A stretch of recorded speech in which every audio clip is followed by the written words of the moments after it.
दिया war and history. For instance एक chapter, इसके मुख्य चैप्टर्स हैं। पहला है जी वॉर, पहला तो नहीं है, वॉर एंड हिस्ट्री। वॉर होती क्या है, क्यों होती है, हिस्ट्री के अंदर कब हुई, कैसे हुई, एवोल्यूशन ऑफ वॉर क्या हुआ, कैसे हुआ। Then is government and history. Government जो है वो हिस्ट्री में किस तरह आई, चीजें की, क्या किया उसने, किस तरह बनती है, क्यों बनाई जाती है, सारी चीजें बेसिक कॉन्सेप्ट दिए जाते हैं। मैं भी जो आपको पढ़ाऊंगा, अभी ओरिएंटेशन देता हूं आपको, कि मैंने भी आपको अगर डेमोक्रेसी पढ़ाऊंगा तो we will going to read के उस डेमोक्रेसी का मीनिंग क्या है, वर्ड मीनिंग। हमें कॉन्सेप्ट ही नहीं पता। मीडिया है तो मीडिया का मीनिंग क्या है, ग्लोबलाइजेशन तो ग्लोबलाइजेशन का मीनिंग क्या है, वर्ड मीनिंग ही पढ़ेंगे और उसको एक्सपैंड करेंगे। विल ड्यूरेंट ने भी ये किया हुआ कि उसने हिस्ट्री के पर्सपेक्टिव के अंदर कॉन्सेप्ट्स को बताया हुआ कि किस तरह वो कॉन्सेप्ट का मीनिंग क्या है, उनका एवोल्यूशन कैसे हो। ठीक है जी। Then is communist manifesto. Post 2016 CSS के सिलेबस के अंदर either you have to take political science और आईआर, इन दोनों में से मेजॉरिटी कैंडिडेट्स जो है ना लेते हैं। कुछ होता है अकाउंटिंग है, इकोनॉमिक्स है, वो ओके। 80% मैं समझता हूं कि जो कैंडिडेट्स हैं वो आईआर या पॉलिटिकल साइंस लेते हैं, या अगर नहीं भी लेते तो आपको पता है कि 20th सेंचुरी की जो हिस्ट्री है दैट इज बेस्ड अपॉन किसके ऊपर जी, capitalism versus communism. Capitalism versus communism, good और बैड यू समझ लीजिए, या ब्लैक एंड व्हाइट समझ लीजिए, इस तरह समझ लीजिए। तो जब तक कि कम्युनिस्ट मैनिफेस्टो जो है ये वो बुक है जिसके अंदर कम्युनिज्म का मैनिफेस्टो दिया गया, what communism actually is, the meaning of communism. Communism है क्या, उसका एक्चुअल कॉन्सेप्ट क्या है। आपको पता होगा उर्दू में इश्तराकियत कहते हैं, जो मींस ऑफ जो प्रोडक्शन होते हैं, मींस ऑफ इकोनॉमिक्स है, वो स्टेट ओन्ड होते हैं, इस तरह की बातें, दो चार आपको बातें, but you do not know the real meaning. इस पे जाएंगे, पढ़ेंगे तो आपको रियल मीनिंग समझ में आएगा, इसका कॉन्सेप्ट का एवोल्यूशन क्या है, what is the actual concept of this communist manifesto. तो आपको जब ये समझ आएगा तो फिर शायद वेल्थ ऑफ नेशन पढ़ने की उतनी जरूरत ना पड़े, तो आपको कैपिटलिज्म का भी समझ में आएगा, क्योंकि ये एंटाई कैपिटलिज्म ही आया, उसके अंदर कैपिटलिज्म का भी जिक्र है बुक के अंदर। Got the idea. तो communist manifesto. Then is the prince पर मैकियावेली। मैकियावेली ने प्रिंस लिखी पॉलिटिक्स के ऊपर। Machiavelli is known as father of modern political science, father of modern political science. इस प्रिंस के अंदर उसने स्टेट क्राफ्ट के बारे में बात की है कि रियासत को कैसे चलाया जाए। विकेट जो प्रिंस टाइप उसने बताया, एक प्रिंस होगा तो वो कैसे चलाएगा किसी भी स्टेट को, उसके बारे में बताया गया। तो वहां से हमें क्या मिलती है, आईआर के अंदर भी हमें हेल्प मिलेगी और पॉलिटिकल साइंस के अंदर भी हेल्प मिलेगी, हमें पाकिस्तान अफेयर्स के अंदर भी हेल्प मिलेगी, हमें जो है करंट अफेयर्स के अंदर भी, बाकी सब्जेक्ट्स के अंदर भी। हिस्ट्री की अगर हमने कोई ऑफ किया हुआ, फर्ज कीजिए यूएस हिस्ट्री है या हमारे पास जो है यूरोपियन हिस्ट्री है, तो यूरोपियन हिस्ट्री के अंदर भी आपको communist manifesto, lessons of history, the Prince काम आएंगे।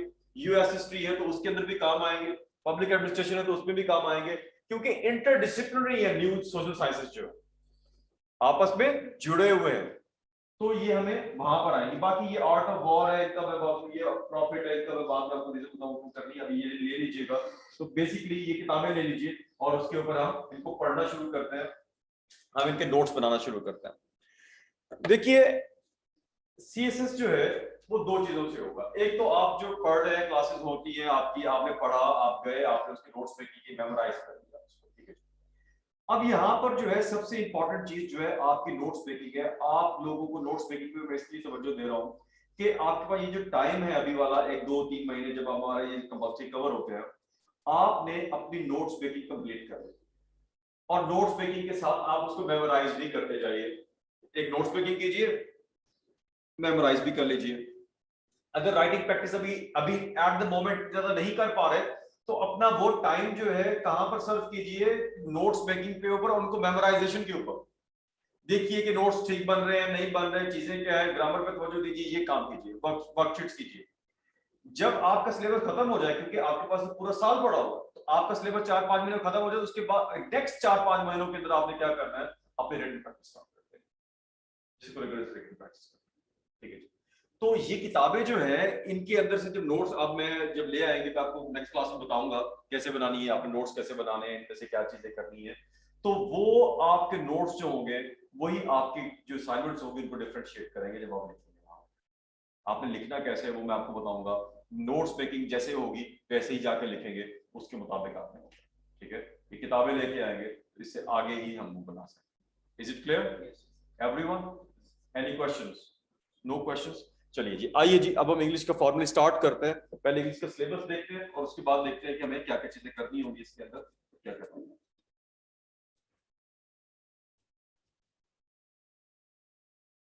पहले है जी हमारे पास इंग्लिश कंपोजिशन का पेपर है। इंग्लिश कंपोजिशन के पेपर के अंदर आपको पता है कि 20 नंबर की वोकैब आती है,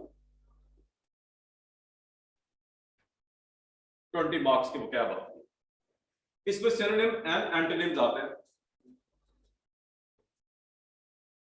तो मेरी आवाज आ रही है जी तमाम लोगों को? Yes sir. यस सर, आ रही है जी। अच्छा, अब ये 20 नंबर की वोकैब जो है, ये इसमें सिनोनिम एंड एंटोनिम्स आपके पास आते हैं।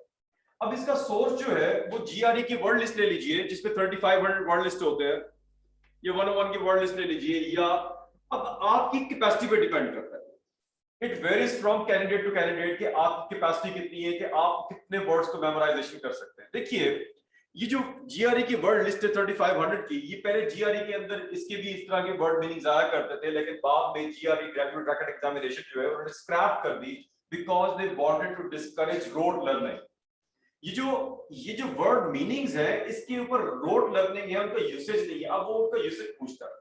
अब ग्रेजुएट रैकेट एग्जामिनेशन जो है, अब उनका क्या पूछेगा, उनका यूसेज पूछता है, उनका वर्ड मीनिंग नहीं पूछता। बट हमारे यहाँ जो है अभी सीएसएस के अंदर वोकैब आती है जिसमें वर्ड मीनिंग पूछे जाते हैं। इसका मतलब है कि हमें रोड लर्निंग करनी पड़ती है। रोड लर्निंग आमतौर पर जो है वो लॉन्ग टर्म नहीं होती, शॉर्ट टर्म होती है, और शॉर्ट टर्म को रिटेन करने के लिए आपको बार बार रिवाइज करना पड़ता है। तो इट इज एडवाइजेबल, ये एडवाइजेबल है कि आप वोकैब जो है, ये 20 नंबर की जो है, इसको आखिरी महीनों में कीजिए, आखिरी 2-3 महीनों में कीजिए। अभी याद कर लेंगे, टाइम जाया करेंगे, जाया तो नहीं करेंगे, टाइम आप यूटिलाइज करेंगे इसके ऊपर। 1-2 घंटे डेली के आप यूटिलाइज कर रहे हैं, तो मेरा नहीं ख्याल तो अब मेरा नहीं ख्याल कि आप जो है ना उसको रिटेन कर पाएंगे। आपको फिर डेली रिटेन करना पड़ेगा, तो वो एक पूरे साल की साइज जो है आप वो नहीं कर पाएंगे। अच्छा, एक पॉइंट ऑफ व्यू ये है पर्सपेक्टिव कि इन वोकैब को अगर आप कर लें तो आपका रिटन एक्सप्रेशन अच्छा हो जाता है। No, it is a misconception. ये जो वोकैब है, जो आप वर्ड मीनिंग याद करते हैं, आप हार्डली उनमें से कुछ वर्ड को यूज कर सकते हैं। जो वर्ड आप यूज करते हैं वो रीड करने से आप राइट करेंगे।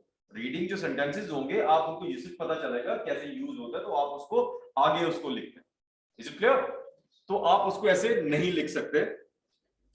तो आपको ये वाले वर्ड जो है, मेरे एडवाइजेबल ये है, अगर आप अभी करना चाहते हैं तो अभी से करना शुरू कर दीजिए। ये आपका काम होगा, ये आपका काम है। आपने मेमोराइज करना है उनको, और आपने उनको जो है ना जब भी कर ले, अभी कर ले, बाद में करें, ये आपने करना। मैं आपको सोर्स बता दूंगा, चीजें बता दूंगा कैसे करना है, उसमें भी बात कर लेंगे, लेकिन ये आपका काम। देन जो आपने और क्या चीजें याद करनी है जी, लिखिए जी। देन है जी हमारे पास इडियम्स है और पेयर्स ऑफ वर्ड्स हैं।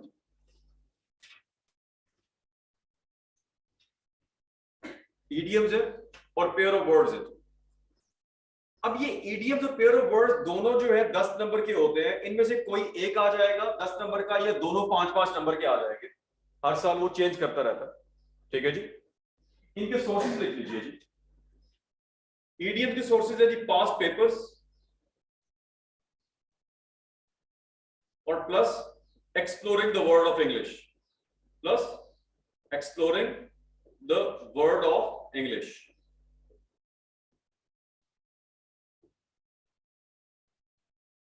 Past papers and exploring the word of English एक किताब है, उसके अंदर से ये। अच्छा, कुछ कैंडिडेट्स कहते हैं कि अगर उसमें से ना आया तो, अगर उसमें से ना आया तो, उसमें से ना आया तो मत कीजिएगा। आप देखिए 5 से 10 नंबर के क्वेश्चन के लिए आउट ऑफ 1200 कितनी मेहनत कर सकते हैं आप। तो आप मैकबोर्डिंग एडीबी याद करना शुरू कर दीजिए, आपके 3 महीने लग जाएंगे उसके ऊपर। दैट इज नॉट, आपको उस तरीके से देखिए, स्मार्ट स्टडी वो होती है कि आप जितने नंबर का क्वेश्चन आता है उसके मुताबिक कीजिए। मेरे पास एक कैंडिडेट आए और मुझे कहने लगे कि उन्हें किसी ने रिकमेंड किया कि आइडियोलॉजी, अब पाकिस्तान अफेयर्स की अगर आप लिस्ट पे जाए, सिलेबस की लिस्ट पे जाए, तो उसमें ideology of Pakistan is 1 out of 48 जो है ना टॉपिक्स, जो है 1 आउट ऑफ 48 टॉपिक्स जो है एक टॉपिक है। तो उनको किसी ने रिकमेंड किया कि आइडियोलॉजी ऑफ पाकिस्तान पे 2 किताबें पढ़ लीजिए। तो अगर मैं इस एनालॉजी के ऊपर जाऊं तो सिर्फ पाकिस्तान अफेयर्स के लिए मैं कितनी किताबें पढ़ूंगा, 48 into 2 कितनी हो जाएंगी, 96। तो 96 किताबें तो मैं पढ़ूंगा किसके लिए, पाक फेयर्स के लिए तो 8-10 किताबें तो वैसे ही अमूमन हर कैंडिडेट जो क्वालिफायर है वो बता देता है आपको। तो इमेजिन कि कितनी ज्यादा जो है ना आपको वो डिस्ट्रैक्ट कर, ठीक है। तो इसके लिए भी आपके पास ये जो है पास्ट पेपर्स है, exploring the world of English, आप इतने जितने हो सकते हैं आप कर लीजिए। उसके बाद जो है ना और पेयर्स के लिए आपने क्या करना है जी, पास्ट पेपर्स कर लीजिए, exploring the world of English, और एक और किताब है जी ब्रश अप योर इंग्लिश, लिखिए brush up your English. This book is very good, this exploring the world of English and brush up your English, ये दोनों किताबें बहुत बेहतरीन किताबें हैं ग्रामर की, बहुत बेहतरीन किताबें, करेक्शन के हवाले से, चीजों के हवाले से।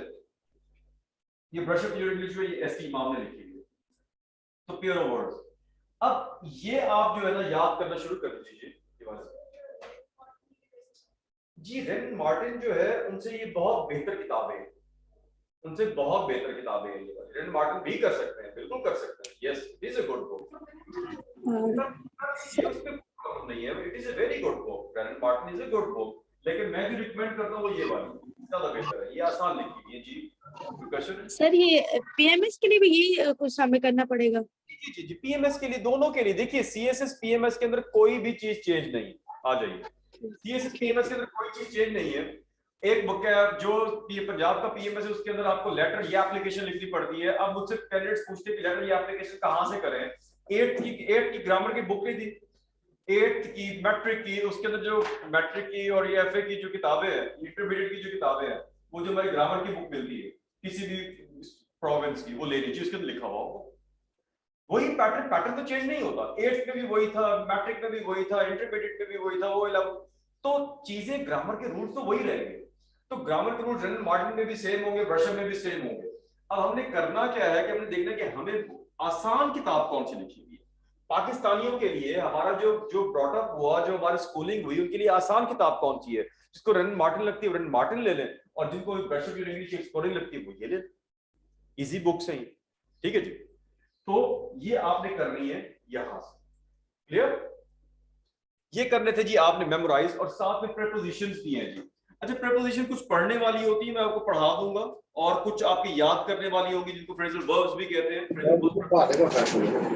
तो आपने क्या करनी है जी, याद करनी है, मेमोराइज करनी है, ठीक है। जिसमें टेक आफ्टर का मतलब है मुशाबियत देना, ठीक है, टेक ओवर का मतलब डिफरेंट हो जाता है। तो आपको जो है ना वो याद करने पड़ेंगे, उसको कोई रूल नहीं होता। हाँ, कुछ का होता है एट और ऑफ का भी यूज होंगे, वो मैं आपको पढ़ा दूंगा, बाकी आपको मेमोराइज करने हैं। ये प्रीपोजिशंस भी जो है ये ब्रश अप इंग्लिश से और पास्ट पेपर से कर लेंगे तो more than enough, more than enough. जो ब्रश अप यूनिट, देखिए लिमिट कोई नहीं है उनकी, लेकिन अगर इसके अंदर से कर लेंगे तो एनफ है, ठीक है जी।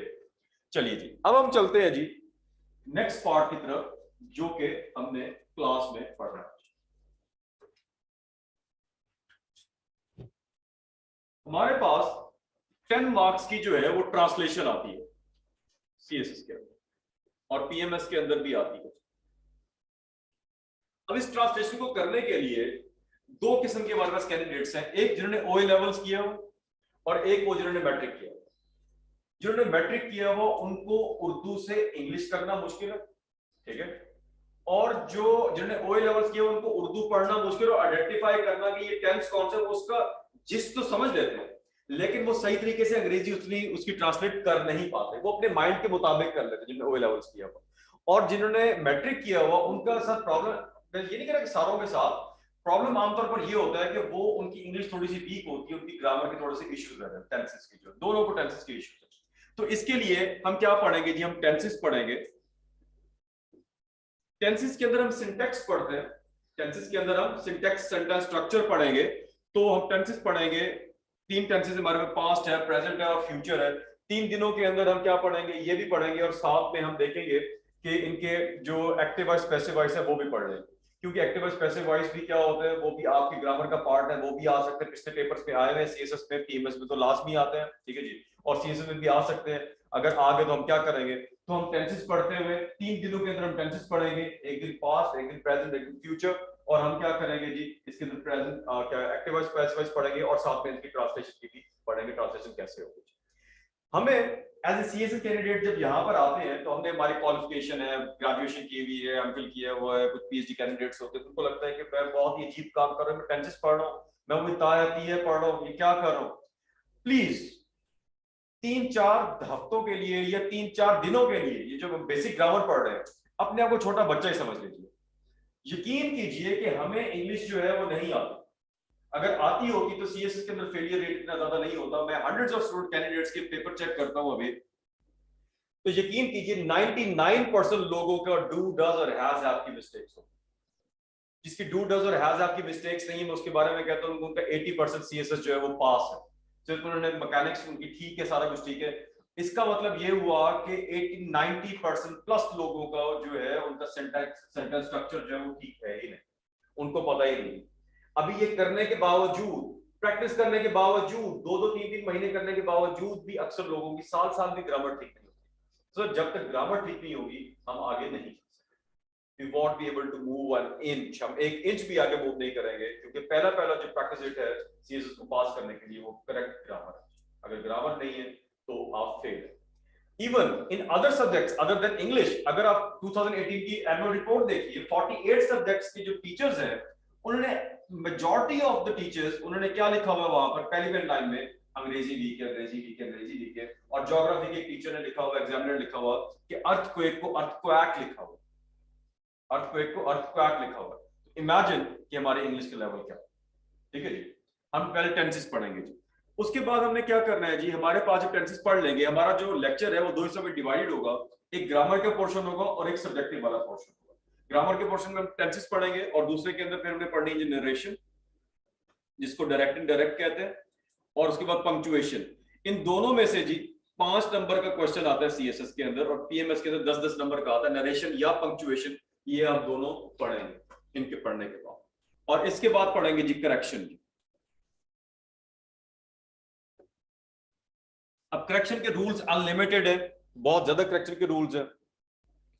हम कुछ लिमिटेड रूल्स करेंगे, 100+ रूल्स करेंगे, जो जिससे हमारे पेपर्स के अंदर हम देखें, अगर पास पेपर सॉल्व करके देखें उसमें अगर 70-80% हमारे यानी कि 5 में से जो है ना 4 या हमारे 3 से 4 नंबर आ रहे हैं, या और अगर 10 में से हमारे 6 से 8 नंबर आ रहे हैं, तो हम कहेंगे कि ठीक है, इतना हमें अभी 60-80% आता है हमें करेक्शन, तो हमें करेक्शन ठीक है। तो हम नेक्स्ट हमने क्या पढ़नी है जी, करेक्शन पढ़नी है। नरेशन, पंक्चुएशन और करेक्शन और ट्रांसलेशन तो मैंने बता दिया, टेंसेस के थ्रू जाएंगे, पर टेंसेस पढ़ेंगे और फिर ट्रांसलेशन करेंगे। Now coming to our subjective, ये 10 नंबर का ये सब्जेक्टिव था, और 20 नंबर की हमारे पास प्रेसी आती है जी, वो अभी हम करते हैं जी। प्रेसी राइटिंग 20 नंबर की जो है, प्रेसी राइटिंग जो है उसका लेक्चर नहीं होता यहाँ पर, मैं आपको लेक्चर तो भी दूंगा कैसे करनी है, लेकिन हम यहाँ पर क्लास में भी किया करेंगे, उसके बाद उसकी प्रैक्टिस किया करेंगे। आपको पता है कि वो आपके टेस्ट सबने शेड्यूल किए हुए, वो आपके टेस्ट आते रहेंगे, ये हम पढ़ लेंगे, क्लास में भी कर लेंगे, उसके बाद आपके क्या होंगे जी, टेस्ट आते रहेंगे और आप टेस्ट देते रहेंगे और आउटपुट करते रहेंगे कहाँ पर। उसके बाद जी आपकी कॉम्प्रीहेंशन है 20 नंबर की, कॉम्प्रीहेंशन भी हम वैसे ही करेंगे जी। मैं आपको रूल्स पढ़ाऊंगा क्लास में, यहाँ पर करेंगे, साथ मिलके करेंगे, आप भी करेंगे, मैं भी, हम मिलके करेंगे, क्योंकि इंग्लिश जो है ये सारे का सारा प्रैक्टिकल वर्क है, इंग्लिश इज ऑल प्रैक्टिकल। ठीक है जी, तो कॉम्प्रीहेंशन भी 20 नंबर की है, तो हम इसको भी टेस्ट करेंगे और देखेंगे। अच्छा, अब देखिए 100 मार्क्स का पेपर है और प्रेसी का क्वेश्चन कितने मार्क्स का है जी, 20 नंबर का। इस प्रेसी के क्वेश्चन को इतना आउट ऑफ प्रोपोर्शन ब्लो किया गया कि आपको कहते हैं कि प्रेसी का पेपर है, प्रेसी का पेपर है, प्रेसी का पेपर, प्रेसी का तो एक क्वेश्चन है, प्रेसी का पेपर तो है, प्रेसी कंपोजिशन का भी तो है ना, उसके अंदर 80 मार्क्स तो और एक अजीब सी मिथ क्रिएट की हुई है कि अगर if you fail in 20 marks तो आपका पूरा पेपर फेल है। वजह क्यों? ये एक ऐसी इंसेन बात होगी कि अगर 100 नंबर का पेपर है, उसमें 20 नंबर का एक सवाल है, वो भी आपके थोड़ी सी बेहतर नहीं हुई, आप कहते आपको फेल हो जाएंगे। क्यों? मुझे समझ नहीं आती वाई, क्यों करेगा फेल? शायद वो कहना ये चाहते हैं कि जिसको प्रेसी बनाना नहीं आती तो उसको बाकी चीजें भी नहीं आती होंगी। जिसको बाकी चीजें आती है, कॉम्प्रीहेंशन ठीक है, करेक्शन ठीक है, उनकी अंडरस्टैंडिंग भी ठीक है, ग्रामर भी ठीक है, तो प्रेसी को अंडरस्टैंड करके कर लेंगे। ये तो शायद बेहतर सेम बात लगती है, it appeals one same mind, but it does not appeal any same mind. तो प्रेसी का अगर प्रेसी गलत होगी, आप वैसे ही आपको थोड़ी समझ नहीं है, आपने एंड पे की, थोड़ा परेशान होकर कर ली, अगर आपकी थोड़ा सा 50% भी आपने उसको कैच कर ली कॉम्प्रीहेंशन, तो इसका मतलब ये नहीं है कि इट्स अ मिथ। सीएसएस के हवाले से मिथ्स ज्यादा है और रियलिटीज कम है। ठीक है, तो ये है जी हमारा जो कंपोजिशन का पेपर का ब्रेकअप जो आज हम करेंगे, और हम करने लगे, और ऐसे का भी समझ लेते हैं कि ऐसे कैसे करना है। उसके बाद जी हम स्टार्ट करते हैं। अब दूसरा पेपर जो हमारा इंग्लिश का है वो एसए का है जी। एसए के अंदर आपको पता है कि 100 मार्क्स का एक ही क्वेश्चन है और उसकी हमने करना क्या है। अब एसए को पहले कुछ लेक्चर्स जो है how to write an essay के ऊपर होगा, how to write an S A.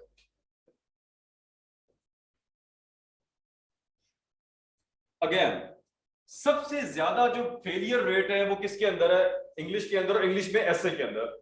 और वो क्यों है, क्योंकि एसए से रिलेटेड इतनी ज्यादा मिथ्स हैं, इतनी ज्यादा मिथ्स हैं कि आप लोगों को इतना कंफ्यूज कर दिया गया कि आप लोग डर के फेल करते हैं, डर के फेल कर देते हैं आप लोग, इतनी ज्यादा मिथ्स हैं।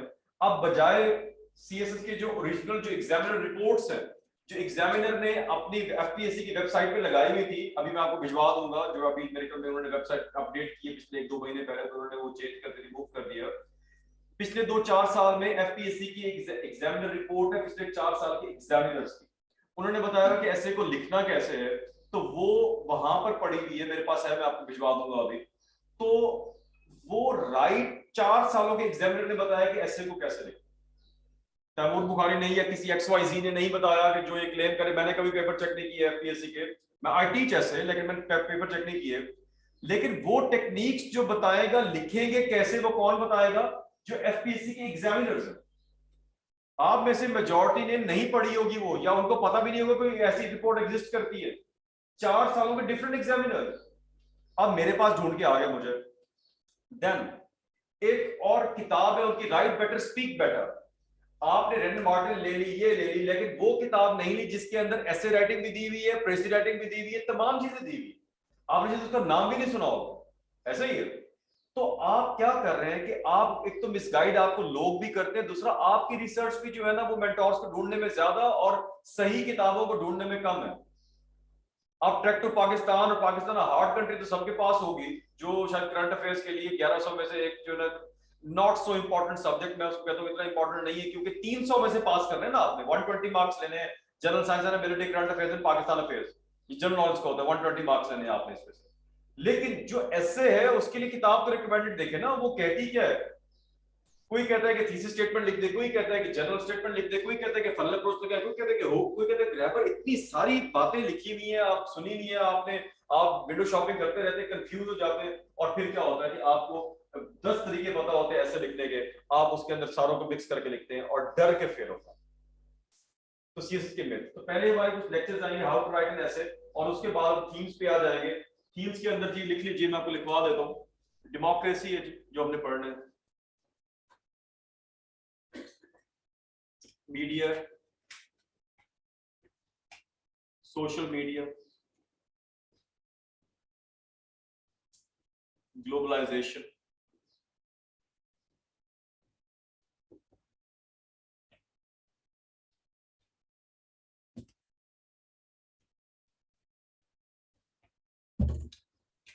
then is extremism and terrorism,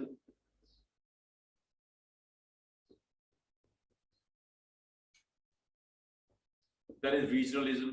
ये दोनों टॉपिक्स मिक्स हैं, ये साफ है आज थीम्स में। then is हमारे पास gender, then is education, then is governance, governance के अंदर करप्शन वाले सारे टॉपिक्स कवर होते हैं हमारे, और then is global warming, environmental changes को कहते हैं, क्लाइमेट चेंज, इन्वायरमेंट। और उसके बाद है जी हमारे पास लिटरेरी एसेस,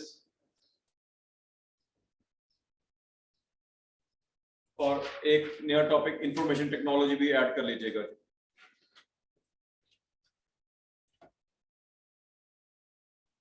अच्छा, कुछ टॉपिक्स जो है यहाँ मैंने डिलिबरेटली नहीं लिखे, 2 टॉपिक्स मैंने नहीं लिखे, एक वाटर एंड एनर्जी क्राइसिस और एक इकोनॉमी का, ठीक है, एक वाटर एंड एनर्जी क्राइसिस और एक इकोनॉमी का।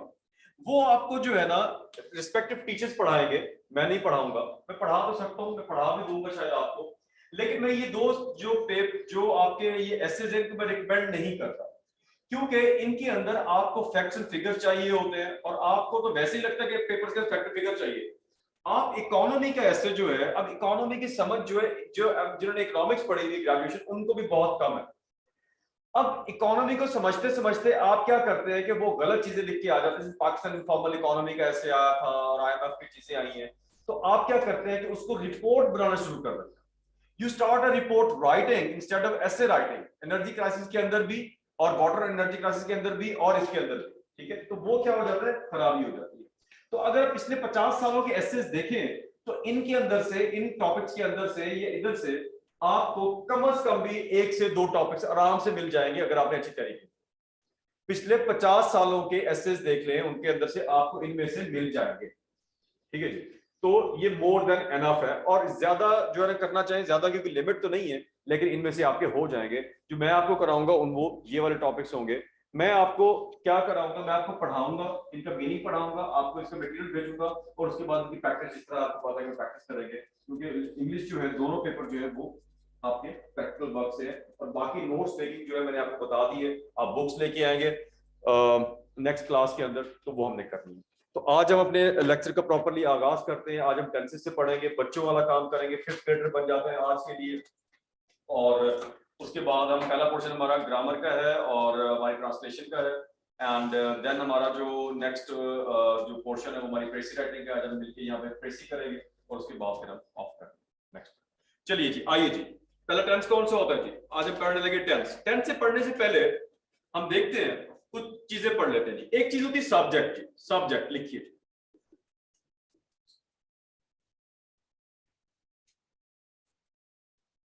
जब आप बात करते हैं किसी चीज के बारे में बात करेंगे तो आप सब्जेक्ट के बारे में बात करते हैं, सब्जेक्ट बात करना है। इसको कहते हैं डूअर, काम करने वाले। डूअर को क्या कहा जाता है, सब्जेक्ट। और ऑब्जेक्ट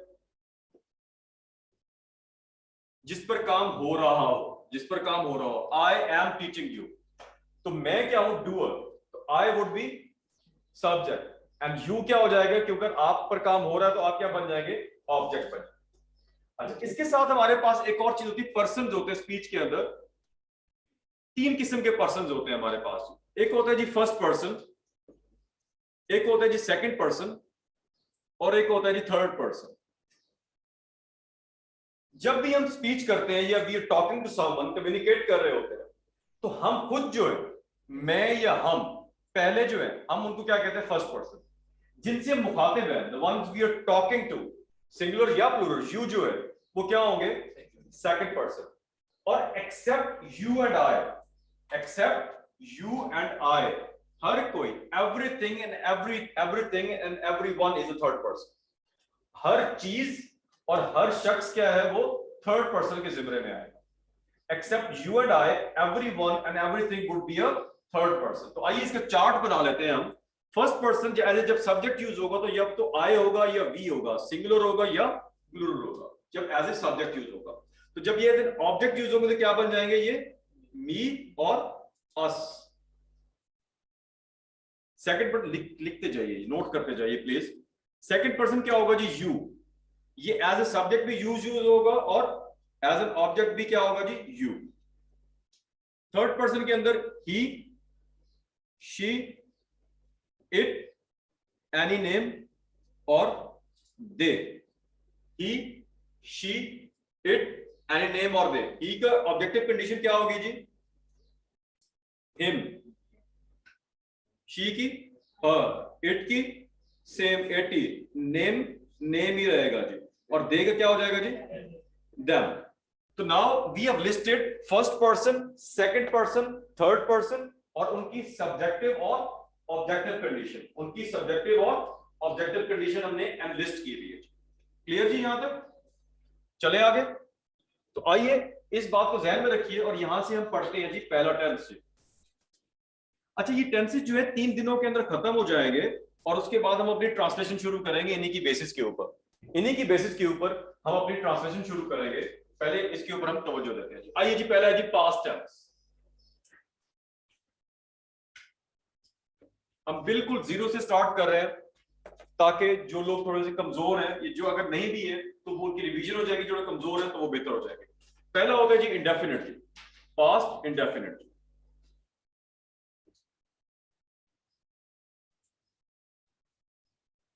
जी लिखिए जी। इसकी पहले उर्दू में देखते हैं कि उर्दू में अगर आएगा तो उसकी कैसे पता लगेगा कि ये है जी। लिखिए जी, उर्दू फिक्रे के आखिर में।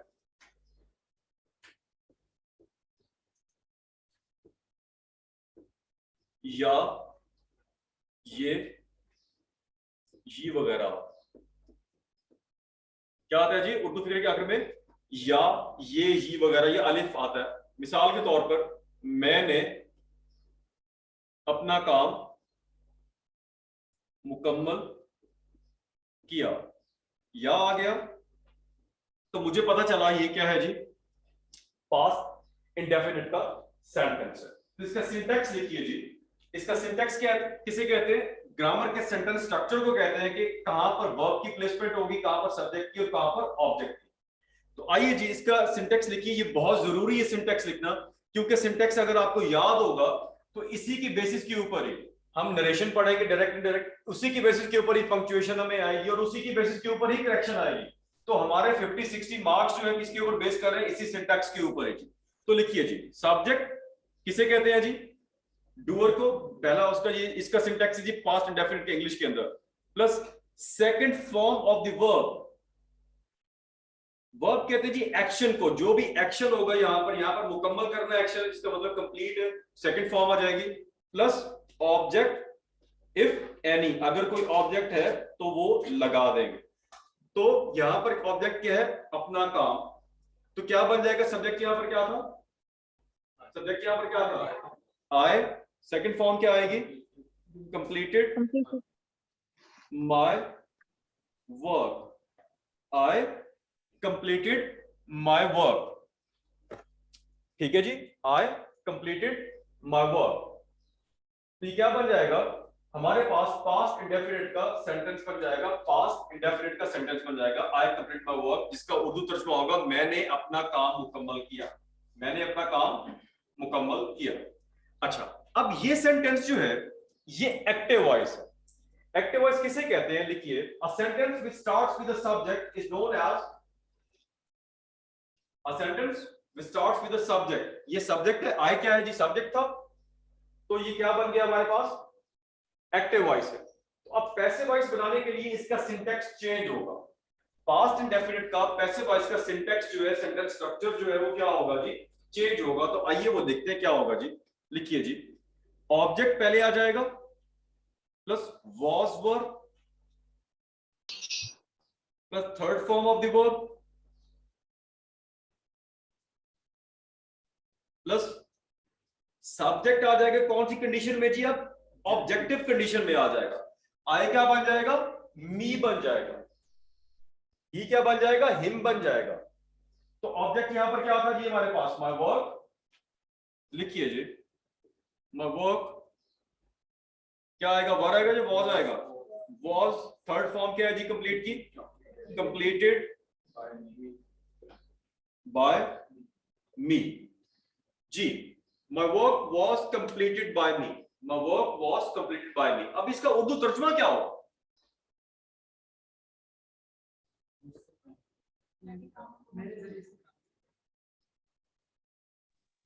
सर मुझसे काम कंप्लीट करवाया क्या? नहीं, कंप्लीट नहीं करवाया गया। ठीक है, मुझसे करवाया गया। ठीक है, इट्स गुड ट्राई। अब देखिए, हम अभी पढ़ रहे हैं और हमें एक ट्रांसलेशन करते हुए दिक्कत आ रही है। We are finding it difficult to translate in the right. ऐसा ही है।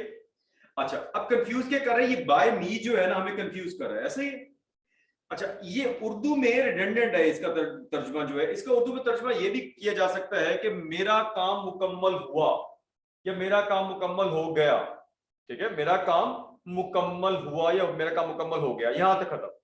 अब इंग्लिश के अंदर भी कुछ ग्रामरियंस है, वो कहते हैं कि बाय मी अगर आप ना भी लगाए तो भी ये ठीक है। आमतौर पर ऐसे जो है सेंटेंसेस आपने पढ़े होंगे जहां पर ऑब्जेक्ट नहीं लगा होता। तो रोड वाज रिपेयर्ड, अब वहां पर किसने बाय नहीं लिखा हुआ, तो इसका मतलब है कोई ऑब्जेक्ट तो हो गई, सब्जेक्ट हो गई जिन्होंने किया होगा।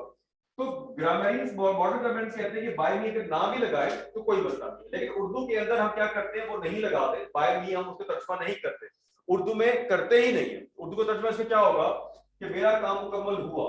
तो अगर यहाँ कहीं पर लिखा होगा सड़क मुरम्मत की गई, तो हम क्या कहेंगे? Road was repaired. तो हमें यहाँ पर बाय वाला नहीं लगाने की जरूरत, वो पैसिव वॉइस ही लगेगा यहाँ। Is it clear? तो ये छोटी छोटी चीजें हैं जो आज पढ़ने के बाद हम क्या करेंगे, घर जाके प्रैक्टिस करेंगे इस टेंस की। तो बाद में जब हम ट्रांसलेशन में आएंगे तो हमें ये गलतियां जो है आप पहले ही उनको आइडेंटिफाई कर चुके होंगे, ये रेक्टिफाई कर चुके होंगे। ठीक है जी, चले आगे।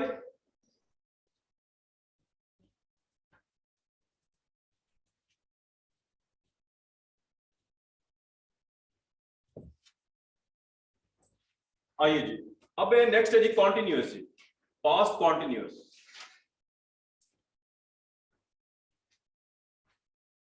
रहा था कहां पे आएगा जी, उर्दू फिक्रे के आखिर में, एंड पे। रही थी वगैरह। मैं अपना काम मुकम्मल कर रहा था। मैं अपना काम मुकम्मल कर रहा था। आइए इसका सिंटैक्स लिखते हैं जी। Subject plus was verb plus first form, ING लगेगा साथ में, प्लस ऑब्जेक्ट इफ एनी, अगर कोई है तो क्या लगा देंगे यहां पर, ऑब्जेक्ट लगा देंगे जी। जी बनाइए क्या बनेगा जी। I was completing my work. I was completing my work. ये क्या होगा, एक्टिव वॉइस होगा या पैसिव वॉइस होगा? Why it would be an active voice? Subject से स्टार्ट हो रहा है तो इसको आइए, ये क्या होगा जी, I was completing my work. It is an active voice since it starts with a subject. तो आइए इसका पैसिव वॉइस का सिंटैक्स लिखते हैं जी। Object plus was verb plus being plus third form of the verb, sorry, plus subject कौन सी condition में आ जाएगा जी, सब्जेक्ट की कौन सी कंडीशन आएगी, ऑब्जेक्टिव कंडीशन आएगी जी। तो क्या बनेगा जी इसका पैसिव वॉइस, my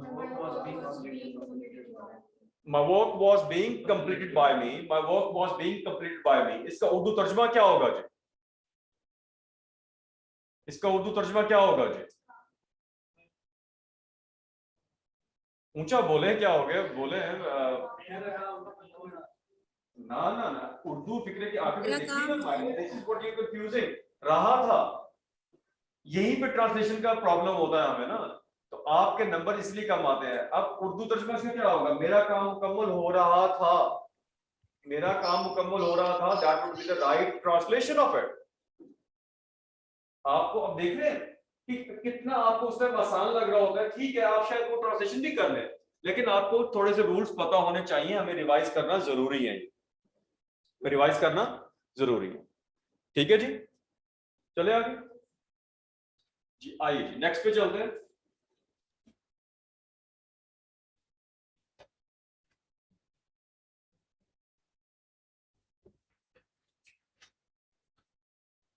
परफेक्ट जी, किसका परफेक्ट पढ़ रहे हैं जी हम, पास्ट का जी। उर्दू फिक्रे के आखिर में लिखिए जी, उर्दू फिक्रे के आखिर में चुका था, चुकी थी वगैरह। मैं अपना काम मुकम्मल कर चुका था, मैं अपना काम मुकम्मल कर चुका था।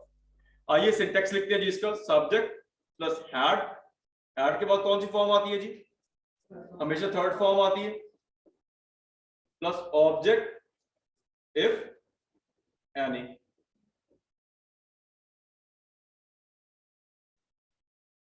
क्या बनेगा जी, I had completed my work, I had completed my work। Is it active voice or passive voice column? Be active voice। और ये इसका पैसिव वॉइस बनाएंगे, object plus had been plus third form plus subject कौन सी condition में आ जाएगा जी, objective condition में आ जाएगा। क्या बनेगा जी, yes my work had been completed by me. इसका उर्दू तर्जुमा क्या होगा जी, यस मेरा काम मुकम्मल हो चुका था, नाउ करेक्ट जी, एग्जैक्टली मेरा काम मुकम्मल हो चुका था, अभी बिल्कुल ठीक हो गया। ठीक है,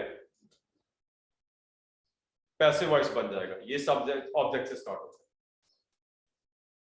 क्लियर है जी। एंड नाउ लास्ट पे चलते हैं जी, परफेक्ट कॉन्टिन्यूअस। और आज का हमारा टेंस खत्म हो जाएगा और हम अपनी प्रेसी राइटिंग पे आ जाएंगे। आप में से एक दो कुछ बच्चों ने लिया और प्रेसी राइटिंग का लेक्चर, लेकिन हम उसको रिपीट करेंगे और फिर हमारा यहाँ से स्टार्ट करना है। आइए जी परफेक्ट कॉन्टिन्यूअस।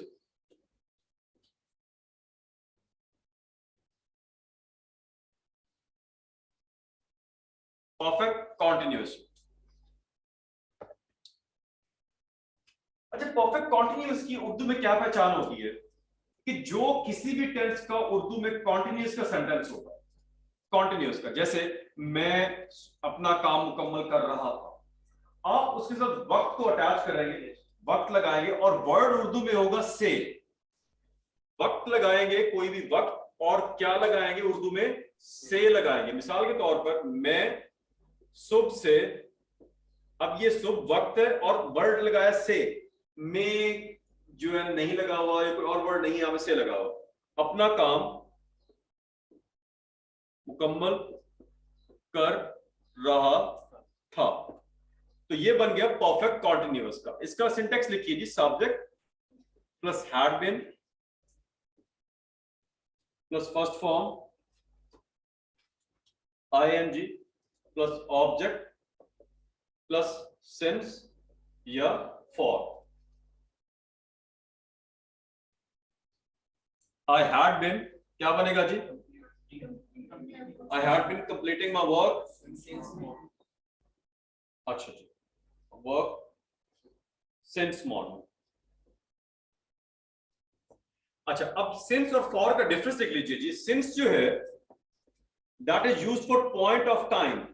अगर एक exact point of time है 3 o'clock, 4 o'clock, morning, evening, afternoon, you know the exact point of time।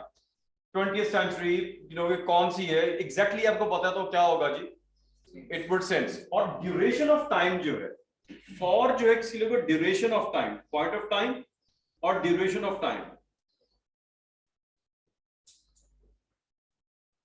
It could be 1 second and it could be 1 millennium. Duration जो है 1 सेकंड से लेकर 1 मिलीनियम तक जितना भी हो सकता है, उससे ज्यादा भी हो सकता है, तो उसके लिए फॉर यूज होगा। ड्यूरेशन के लिए, वक्फे के लिए क्या यूज होगा जी, फॉर। और पॉइंट ऑफ टाइम के लिए क्या यूज करेंगे हम, सेंस। और इसका पैसिव वॉइस नहीं होता। परफेक्ट कॉन्टिन्यूअस का बाय रूल्स किसी भी टेंस के अंदर पैसिव वॉइस नहीं होता। क्लियर? तो ये हुआ जी हमारा टेंस कंप्लीट, एक टेंस कंप्लीट हो गया। अब इसका करना क्या है, आपने अनवार मुफ्ती के बुकलेट्स मिलते हैं, लिखिए जी। ये ट्रांसलेशन के लिए हम काम कर रहे हैं, 10 नंबर की ट्रांसलेशन आती है। पीएमएस के अंदर ये 20 नंबर की होती है, क्योंकि उर्दू में भी होती है और इंग्लिश में भी होती है। उर्दू में आपको इंग्लिश से उर्दू करना होता है, इसमें उर्दू से इंग्लिश करना होता है। तो आइए जी, अनवार मुफ्ती के बुकलेट्स लिखिए। 3 बुकलेट्स लेने हैं आपने। एक टेंसेस का बुकलेट होगा जी, एक होगा जी आपके पास एक्टिव वॉइस पैसिव वॉइस का,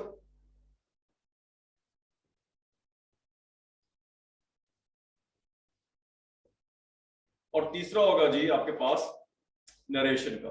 ये 3 बुकलेट्स ले लीजिए अनवार मुफ्ती के।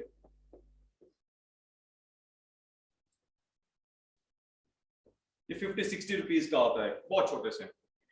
आपने जो करना है, इसकी प्रैक्टिस करनी है टेंसेस वाले बुकलेट में से और एक्टिव वॉइस वाले बुकलेट में से। पास्ट टेंस की प्रैक्टिस करनी है। तमाम सेंटेंसेस आपने करने हैं, तमाम सेंटेंसेस आपने करने हैं, तमाम एक एक कीजिएगा। Do it religiously. आप अगर इसको कर लेंगे सिर्फ 3 दिनों में, 3 दिनों में हमने पास्ट आज पढ़ लिया, वीकेंड है हमारे पास, देन हमारे पास आ जाएगा प्रेजेंट और फिर फ्यूचर, खत्म हो जाएगा। ये हम बड़े हो जाएंगे 3 दिनों में। अगर यकीन कीजिए, अगर आपने ये कर ली तो आपकी जिंदगी आसान हो जाए, बहुत आसान हो जाए। तो आपने पास्ट टेंस की प्रैक्टिस करनी है, टेंसेस से और एक्टिव वॉइस पैसिव वॉइस से। तमाम के तमाम सेंटेंसेस जितने भी होंगे वो सारे करने हैं। ठीक है जी, चले आगे। तो आइए आज हम चलते हैं जी अपने प्रेसी राइटिंग के पहले लेक्चर की तरफ, और यहाँ पर एक प्रेसी बनाएंगे भी सही। पहले उसको लेक्चर लेते हैं और देखते हैं कि प्रेसी को लिखने के रूल्स क्या होते हैं। आइए जी, before we move ahead towards precis, मैं आपसे कुछ क्वेश्चन पूछना चाहता हूं। 3 वर्ड्स हैं हमारे पास। एक है जी प्रेसी, जिसको उर्दू में कहते हैं तलखीस। एक है समरी, जिसको उर्दू में कहते हैं खुलासा। और एक होती है पैराफ्रेजिंग, जिसको आप उर्दू में वो पढ़ते थे, स्लीस उर्दू पढ़ते थे। की दी है आपने कभी एफएससी? पैराफ्रेजिंग क्या डिफरेंस होता है जी? पैराफ्रेजिंग क्या होती है, पहले मुझे ये बताइए जी, बताइए अपने वर्ड्स में। ओरिजिनल को अपने वर्ड्स में थोड़ा आसान वर्ड्स में कर, इसलिए लिखिए, थोड़ी मुश्किल लिखी हुई होती है तो आप अपने वर्ड्स पे आसान करके उसके अंदर लिखते हैं। अच्छा, खुलासा क्या होता है? समरी भी लिखते रहे आप, समरीज भी लिखते रहे। खुलासे में क्या चीजें होती है? समराइज करने के अननेसेसरी पॉइंट्स को निकाल दीजिए और उन जिस उसका बता दीजिए, ठीक है, और उसी से वर्ड्स वहीं से कॉपी करके ट्रंकेट कर लीजिए, उसके सेंटेंस स्ट्रक्चर को छोटा कर दीजिए, ये वहीं से कॉपी करके आप वो कर सकते हैं। अब एक ये वर्ड तलखीस, ये आपने कभी की है? अच्छा, प्रेसी राइटिंग के अंदर क्या होता है, एक तो आपने समराइज भी करना है, उसकी पैराफ्रेजिंग नहीं करनी होती। उसके अंदर प्रेसी होती है कि एक राइटर जो है वो उसको पढ़ के किसी भी पैराग्राफ को, उसको क्या समझ आई है वो अपने अपने वर्ड्स में लिख के मिनिमम पॉसिबल वर्ड्स के अंदर आइडिया को कन्वे करना। एक पैराग्राफ दिया हुआ होगा आपको, आपने उस आइडिया को पढ़ के मिनिमम पॉसिबल वर्ड के अंदर आपको समझ क्या आई, without paraphrasing it, without making a summary of it, kind of summary होती है, लेकिन थोड़ा सा डिफरेंट होगा कि समरी के अंदर तो वहां से वर्ड्स कॉपी करते हैं, यहां पर आप वर्ड्स वहां से कॉपी अवॉइड करते हैं। आप अपने वर्ड्स में लिखते हैं, आप अपना पॉइंट ऑफ व्यू नहीं दे रहे, अपना एडिशन नहीं देना, वही बात आपने अपने वर्ड्स में सादे मिनिमम पॉसिबल वर्ड्स के अंदर लिखे, ठीक है। लेकिन ग्रामरिस्ट ने कहा कि ये तो बहुत कम वर्ड्स भी हो जाते हैं, तो उन्होंने एक जो है ना कर दी है कि 1/3 कर दिया करें आप, तो क्या हो जाएगा, अगर उस लेंथ 1/3 रखेंगे तो फिर जो है ना वो बेहतर प्रेसी बना सकते हैं। तो अमूमी तौर पर, आम तौर पर कितनी वर्ड लिखे जाते हैं जी हमारे पास? 1/3 वर्ड लिखे जाते हैं। चलिए जी, आइए आप प्रेसी को पढ़ते हैं। डिफरेंस समझ में आ गया? बच्चे क्या करते हैं, सबसे ज्यादा एस्पायरेंट्स क्या करते हैं, वो पैराफ्रेजिंग की तरफ चलते हैं। आप देखेंगे कि जिनकी ग्रामर ठीक होगी वो प्रेसी राइटिंग की पैराफ्रेजिंग करेंगे। तो आइए इन दोनों का डिफरेंस भी समझते हैं। कहीं कहीं पर तो हमें पैराफ्रेजिंग करनी पड़ जाती है, हमें वेंट नहीं मिलता, लेकिन जहां पर वेंट मिलेगा तो हम क्या करेंगे, वहां पर प्रेसी ही करेंगे। आइए जी, अब पहला प्रेसी राइटिंग का पहला लेक्चर देखते हैं।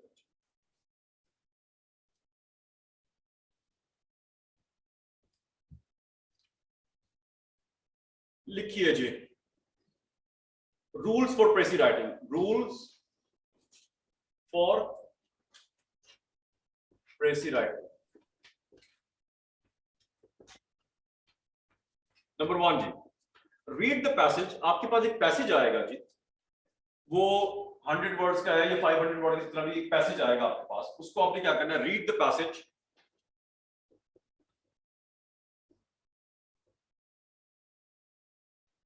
twice or thrice before you pick your pen. Pen उठाने से पहले क्या कीजिए, उस पैराग्राफ को 2-3 दफा पढ़िए, उसको अंडरस्टैंड कीजिए, देखिए वो क्या कहना चाहता है। अब पहली दफा पढ़ेंगे शायद आपको समझ में ना आए, दूसरी दफा पढ़ेंगे और बेहतर आएगा, 3-4 दफा पढ़ेंगे तो समझ में आ जाएगा। अगर 3 दफा में समझ नहीं है, 4th रीड भी दे दीजिए। उसके बाद आपने क्या करना है जी, उसके बाद पेन उठा लीजिए और लिखना शुरू कीजिए। अब लिखते हुए किन बातों का आपने खास ख्याल रखना? डू नॉट बोरो, लिखिए, do not borrow words from original paragraph. Do not borrow words from original paragraph.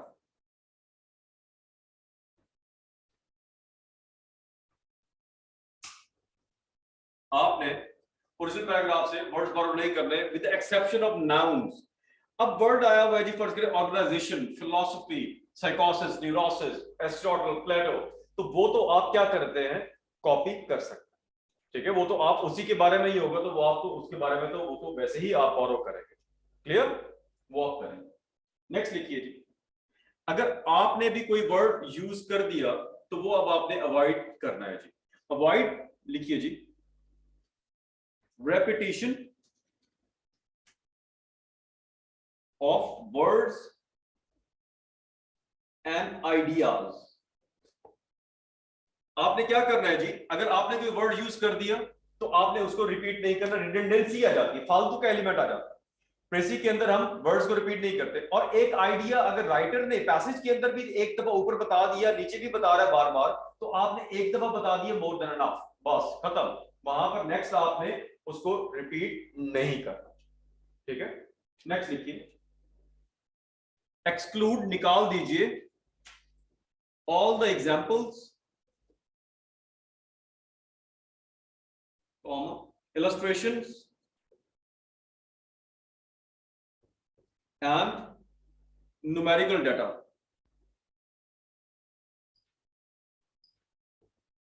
क्या कीजिए जी, एक्सक्लूड कर दीजिए all the example, illustrations and numerical data को क्या कर दीजिए जी, एक्सक्लूड, निकाल दीजिए। ठीक है जी। न्यूमेरिकल डाटा कौन सा होता है जी? डिजिट्स जो होते हैं, न्यूमेरिकल डाटा क्या इलस्ट्रेशंस होती है जो आपने दी होती है कि एक्स ने वाई को ये कहा, बी ने एक्स, ए ने बी को ये कहा, ये वाली इलस्ट्रेशन होती है। नेक्स्ट है जी, देखिए, अवॉइड यूसेज ऑफ एंड और एंड और जब यूज करते हैं आप तो क्या होता है, एलिमेंट ऑफ रिडंडेंसी आ जाता है। क्या प्रेसी के अंदर एक चीज नहीं होनी चाहिए, element of redundancy. Why? Because this is précis, ये ऑलरेडी क्या है, it is precise form, it is concise form of it. तो इसमें एंड आप कहते हैं कि he is nice and he is nice and kind man, he is a good man. आपने कन्वे करना था नाइस एंड काइंड मैन को, आपने he is a good man कर दिया, तो दो वर्ड्स की जगह पे आपने एक वर्ड यूज कर दिया, तीन वर्ड की जगह पे, तो ये क्या हो जाएगा, ये बेहतर होगा। और भी जब यूज करते हो तो क्या आ जाएगा, रिडंडेंसी आ जाएगी। तो to avoid redundancy we avoid and और। नेक्स्ट लिखिए, the tense of the précis should be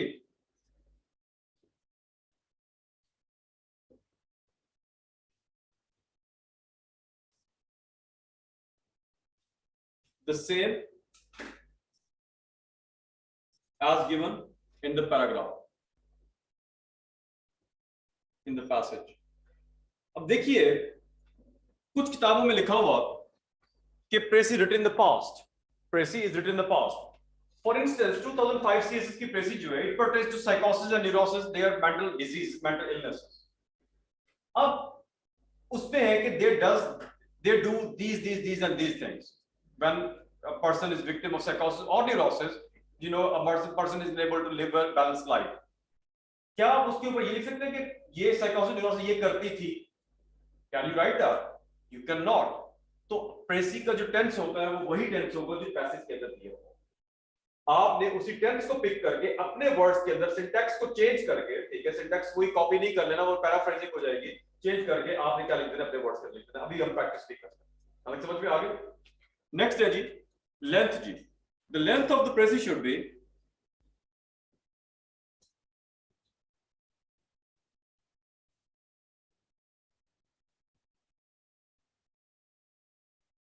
one by three of the original paragraph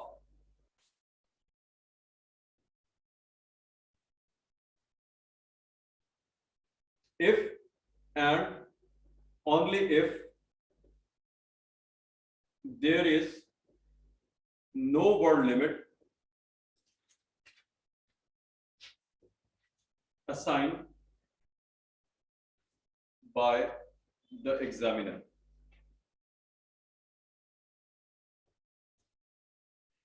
The length of the précis should be 1/3 of the original paragraph if and only if there is no word limit assigned by the examiner.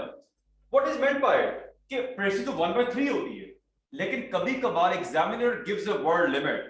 In 1971 he gave a word limit of 250 words. In 1972 he gave the word limit of 250, and in 2016 he gave the word limit of 120. और without reading the instructions, बच्चों ने क्या किया, XYZ teacher ने पढ़ाया था, उन्होंने 1/3 कर दी, फेल हो गए।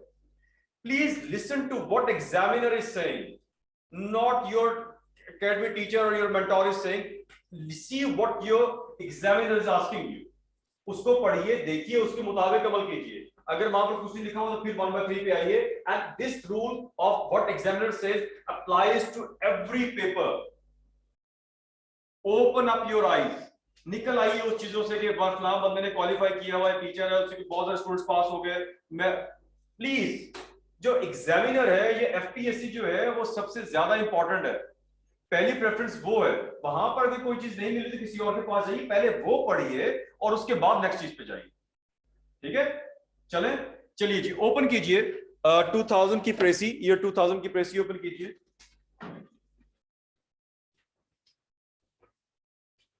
अब इस कितने लोगों ने लेक्चर लिया और नहीं लिया? अब लिया दो लोगों ने।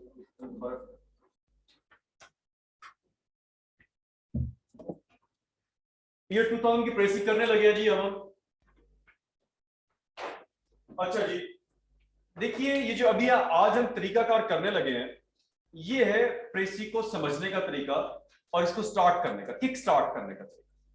हम पहले कैसे चलेंगे? पहले हम इस तरीके से चलेंगे, उसके बाद जब हमारी प्रैक्टिस ज्यादा हो जाएगी तो हम इस प्रैक्टिस के अंदर जो है ना थोड़ी सी वेरिएबल, थोड़ी चेंज लेके आएंगे और हम इसको शॉर्टन कर लेंगे। लेकिन अभी वाला वर्जन जो है थोड़ा सा क्या होगा, लेंथी होगा, टाइम टेकिंग आपको लगे, चीजें लगे, लेकिन ये आपके एक डायरेक्शन सेट कर देगा, आपको बता देगा कि आपको करना है कैसे। ठीक है, ओपन कर लिए जी आपने जी, लिखिए हेडिंग कीजिए, नोटबुक भी ओपन कीजिए, आप इकट्ठे मिलकर कर रहे हैं, लिखिए ड्राफ्ट 1, ड्राफ्ट 1। देखिए मैं रिपीट कर रहा हूं कि ये जो ड्राफ्ट हम बना रहे हैं ये अभी आप हमारे प्रैक्टिस के लिए बना रहे हैं। जब आप कुछ प्रैक्टिस कर लेंगे, 15-20 प्रैक्टिस कर लेंगे, तो उसके बाद आपके लिए चीजें क्या होना शुरू हो जाएगी, आसान होना शुरू। ठीक है, ड्राफ्ट 1 कर लेते हैं। तो आइए पहला सेंटेंस पढ़ते हैं 2000 की प्रेसी का। एवरीवन, हर किसी के पास ओपन है जी? अच्छा, नेक्स्ट क्लास के अंदर तमाम लोगों के पास ये हार्ड कॉपी में होनी चाहिए, तमाम लोगों के पास ये हार्ड कॉपी में होनी चाहिए, पेपर जो है, पास पेपर जो है जी। आइए पढ़ते हैं जी पहला sentence. बिसान describing the middle class of the 19th century wrote, in first place it was far, ये 19th है, करेक्शन कर लीजिएगा, ये 19th है, 9th नहीं है, 19th है। in first place it was far, FAR है जी, ये far भी नहीं है, FAR है जी, ये भी करेक्ट कर लीजिएगा। it was far more a class apart, in no sense did it belong to society, किसी भी सेंस में ये सोसाइटी से बिलोंग नहीं करती थी। इसको पढ़िए 2-3 दफा और मुझे अपने वर्ड्स में बताइए ये क्या कह रहे हैं। एनी बिसांत जो है ये एक सोशियोलॉजिस्ट है जिसने ये पैसेज लिखा हुआ है, जिसका पैसेज ये मंसूब है ये वाला। तो उसके बारे में कह रहे हैं कि उसने मिडिल क्लास के बारे में क्या लिखा 19th सेंचुरी के बारे में, कि वो क्या थी जी, सोसाइटी का पार्ट नहीं किया जाता था उसको जी। तो ये लिख दीजिए, अंग्रेजी में लिख दीजिए। आइए जी, हमने क्या समझ में आया हमें, इन 19th सेंचुरी, लिखिए जी, यही समझ में आया आपको? The middle class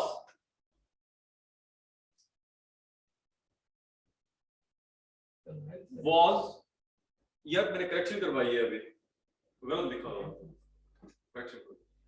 The 19th century, in the 19th century, the middle class was not considered a part of the society, a part of the society, यही कह रहा था जी। अब देखिए आपका सिंटैक्स और इसका सिंटैक्स चेंज है, लेकिन बात वही लिखी हुई है, आपने अपने वर्ड्स में ये बात लिखी। जब आप पढ़ेंगे, आगे चलेंगे, आपकी वोकैब बेहतर होगी, तो आपको पता चलेगा कि ऐसी चीज जिसको किसी भी इंसान को या किसी चीज को सोसाइटी से अलग कर दिया जाए, तो उसके लिए वन वर्ड सब्स्टिट्यूशन क्या आता है, ऑस्ट्रासाइज आता है। क्या आता है जी? Ostracise, OSTRACISE। तो आप इस सेंटेंस को कैसे लिख सकते हैं, दूसरा version, in 19th century the middle class was, यहां पर क्या लिख सकते हैं, ऑस्ट्रासाइज्ड, ये भी लिख सकते हैं। हम देखेंगे अगर हमारा नंबर ऑफ वर्ड ज्यादा हो रहे होंगे तो हम ऑस्ट्रासाइज वाला यूज कर लेंगे, कम हो रहे होंगे तो हम कौन सा वर्ड सेंटेंस देख लेंगे, ये वाला देख लेंगे। क्लियर, समझ आ गई सबको? ये कर दो जी। Next sentence number 2,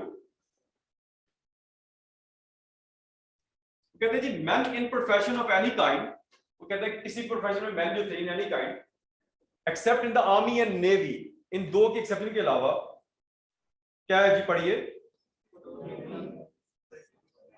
would only belong to society by right of birth and family connection, कि जो फैमिली कनेक्शन, ये लीनियज जो था, जो किनशिप थी, उसको प्रेफर किया जाता था किसके लिए, सोशल रिकॉग्निशन के लिए, इंस्टेड ऑफ प्रोफेशन। आप एक जितनी मर्जी बड़ी अचीवमेंट कर ले, आपको नहीं समझा जाता था। आगे उसकी एक्सप्लेनेशन भी लिखी हुई है, बैंकर्स क्या है जी, but still accounted tradesmen could not possibly belong to society. यानी कि बैंकर जो थे उनको भी ताजिर समझा जाता था, यानी कि बड़े अमीर हो चुके थे बैंकर तो, लेकिन फिर भी उनको सोसाइटी का पार्ट नहीं समझा जाता था जब तक के अनलेस क्या होंगे वो एक अच्छे खानदान से, नोबिलिटी से होंगे, या किसी अच्छी लीनिएज से, शिजले से होंगे, या होंगे किनशिप पैटर्न। तो इसको 2-3 दफा पढ़िए, फिर मुझे बताइए क्या लिखा हुआ है।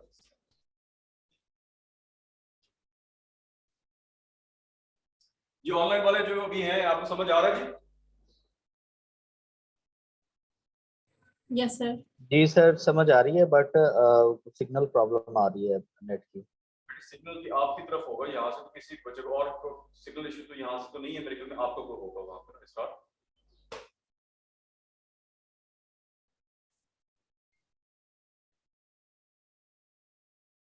जी क्या लिखेंगे जी इसके अंदर? आइए जी मैं लिखवा देता हूं आपकी थोड़ी। वो किनशिप की बात कर रहा है, kinship was the only criterion for social recognition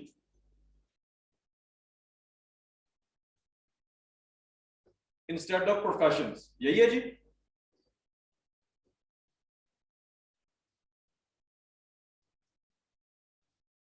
यही था कि प्रोफेशंस की बजाय किनशिप को जो है, ये लीनिएज को जो है क्या किया जाता था, that was the only criterion जिसको रखा गया था कि सोशल रिकॉग्निशन के लिए कि सोसाइटी में आपकी पहचान किससे होगी जी? खानदानों से होगी, प्रोफेशन से नहीं। आपको सोसाइटी का पार्ट नहीं। Number 3 sentence, that is to say if they went to live in the country, country का मतलब देहात है, यहां पर क्या है जी? देहात। If they went to live in the country they were not called for by country families, and in the towns they were not admitted men into their clubs and the ladies into their houses। जी पढ़िए जी, 2-3 दफा पढ़िए, बताइए क्या कह रहा है।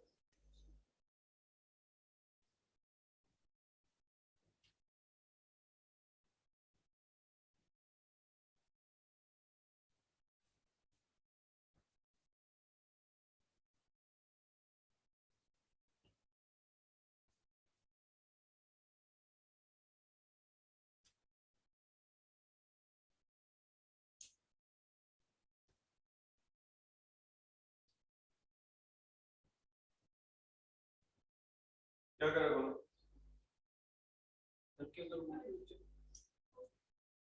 पढ़े क्या लिखा? ओके, और सेंटेंस बनाइए इसके अलावा। Socially alienated, they were not welcome anywhere, they were socially alienated everywhere. ठीक है, लिख लीजिए, लिखिए। दे वर नॉट वेलकम एनीवेयर,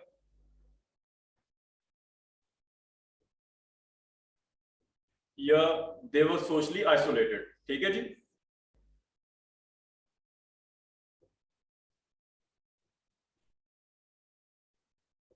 अच्छा यहां पर रुकिए, मैं कुछ ग्रामर के रूल्स आपको बता दूं। जब भी मिडिल क्लास, जब भी किसी क्लास को रिप्रेजेंट करते हैं उसके डेफिनेट आर्टिकल द लाजमी लगाते हैं। हम ये डिटेल में पढ़ेंगे आगे चलके। कोई क्लास होगी, the Hindus, the Muslim, the middle class, the down trodden, the rich, the poor, the middle class, क्या लगाएंगे? द लाजमी लगाएंगे, पहली बात। दूसरी, मिडिल क्लास के साथ इसके साथ वॉज भी लगा सकते हैं, वर भी लगा सकते हैं। इसको ट्रीट सिंगुलर भी किया जा सकता है और प्लूरल भी ट्रीट किया जा सकता है। किस तरीके से? एक वर्ड है टीम, इसमें पाकिस्तानी टीम है, क्रिकेट टीम है, टीम के साथ इसको सिंगुलर भी लेते हैं और प्लूरल भी लेते हैं। अब हमें कैसे पता चलेगा? राइटर के दिमाग में जब प्लेयर्स ऑफ द टीम होते हैं, प्लेयर्स ऑफ द टीम, तो वो उनको वर लगाएगा या आर लगा देगा। ठीक है, जब उसकी टीम एज एन एंटिटी होगी तो क्या लगा देगा? इस लगा देगा या वॉज लगा देगा, दोनों ही ठीक है। तो अगर आपने ऊपर वॉज लगाया, जो हमने वॉज लगाया था, तो वहां पर आएगा यहां पर इट वॉज। ठीक है, इट वॉज। और अगर वहां पर ऊपर वर लगा दिया तो वर क्या आएगा? They. Members of the middle class writer के दिमाग में है तो वो क्या लगा रहा है? वर। और अगर middle class as a complete entity collective noun के तौर पर ले रहा है तो क्या लगाएगा? वॉज लगाएगा। दे वर नॉट वेलकम एनीवेयर। तो अब इसके बाद फोर्थ सेंटेंस पढ़िए जी, फोर्थ सेंटेंस पढ़िए।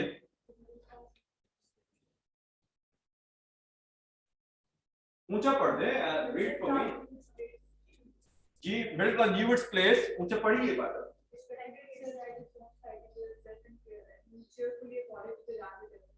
जी, डेफरेंस का मतलब है इज्जत।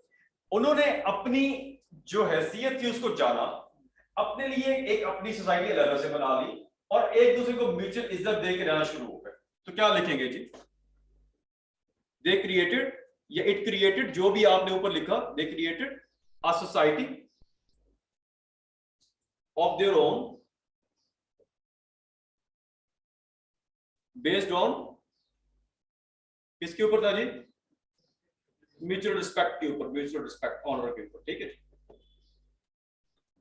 चलिए जी, अब हम प्रिज्यूम कर लेते हैं कि हमारा जो पैराग्राफ था वो इतना ही, आगे वाला हम नहीं पढ़ते।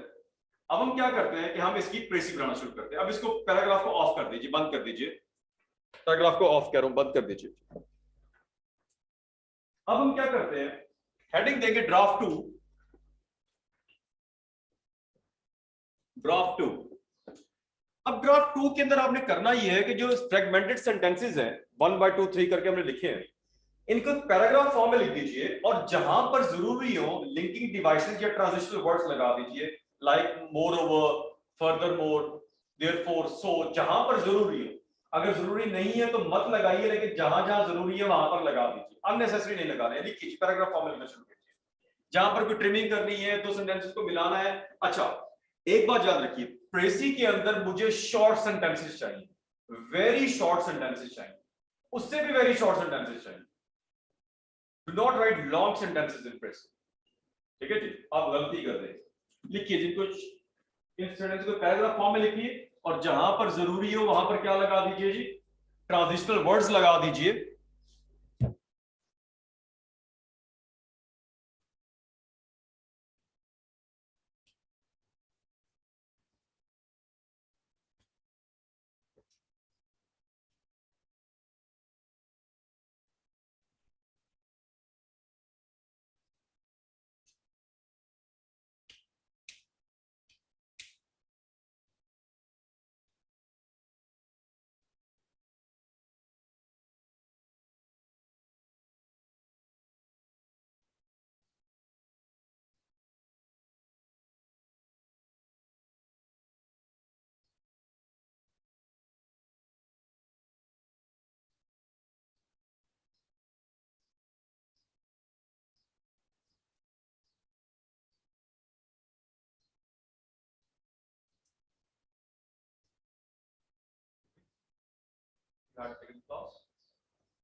चलिए प्लीज पढ़िए।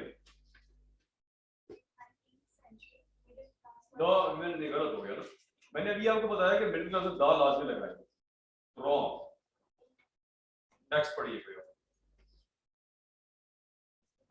नहीं अभी नहीं, अभी मेरा मिस्टेक। देखिए मैंने अभी आपको बताया कि दा लगाना है तो आपने मिस्टेक कर दी, कोई मसला नहीं है। देखिए दिस इज व्हाट हैपेंस। अभी आपको जो मैं गलतियां बता रहा हूं, आप जो अपनी असाइनमेंट जमा करवाएंगे, आपका टेस्ट होगा, उसके अंदर भी क्या होगा, यही गलतियां करेंगे आप। तो यही गलतियां जो है ये कैसे सही होती है, ये फोकस से ठीक है। इसका मतलब हमें चीजों का पता है but we are not focusing on.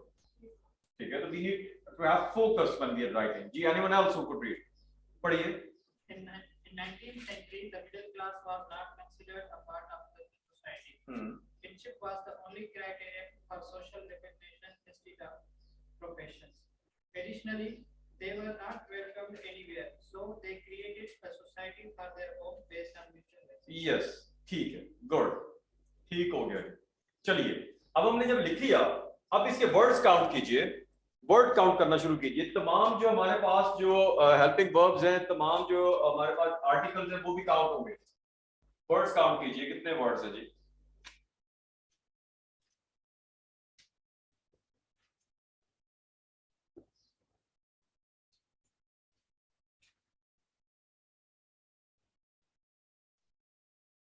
कितने वर्ड्स हैं बताइए? 43 हैं। ओके, कितने हैं आपके? 35। ओके, देखिए टोटल वन, ये जो इसके वर्ड्स है 126 है, तो 42 होने चाहिए 1/3, क्योंकि वर्ड लिमिट नहीं दी हुई। तो प्लस माइनस 5 कर सकते हैं आप, यानी कि 37 से 47 तक। अगर 37 से कम है तो कुछ ऐड कीजिए, अगर 47 से ज्यादा है तो कुछ ओमिट कीजिए। दोबारा लिखिए उसको, और फिर उसको जब पूरे वर्ड्स हो जाएंगे आपके इस रेंज में आ जाए, 37 से 47 के रेंज में कोई भी आ जाए, तो फिर आपने क्या करना है, ड्राफ्ट 3 लिखना है। ड्राफ्ट 3 के अंदर आपकी पूरी प्रेसी होगी। अब आपने ऊपर लिखना है जिसका टाइटल, टाइटल ऊपर लिखा करें। एक और मिथ मैं आपको बताऊं, कहते हैं कि टाइटल नीचे लिख दें। वो उसकी उसकी रीजन ये देते हैं कि अगर जो है वो एक टाइटल गलत हुआ तो आपका वो पूरा पैराग्राफ गलत कर देगा। यार आप तो पहले ही कंफ्यूजन सिखा रहे हैं कि अगर गलत हो क्यों गलत होगा, why your title would be wrong. अगर आपने इतनी प्रैक्टिस की हुई है, पढ़ा हुआ, तो ठीक होगा। और मुझे ये बताइए कि टाइटल मैं यहाँ पे लिख दूं, यहाँ पे लिख दूं, तो उसको अपनी जो है लैशेस नीचे करते हुए, पल के नीचे करते हुए कितना टाइम लगेगा एग्जामिनर को?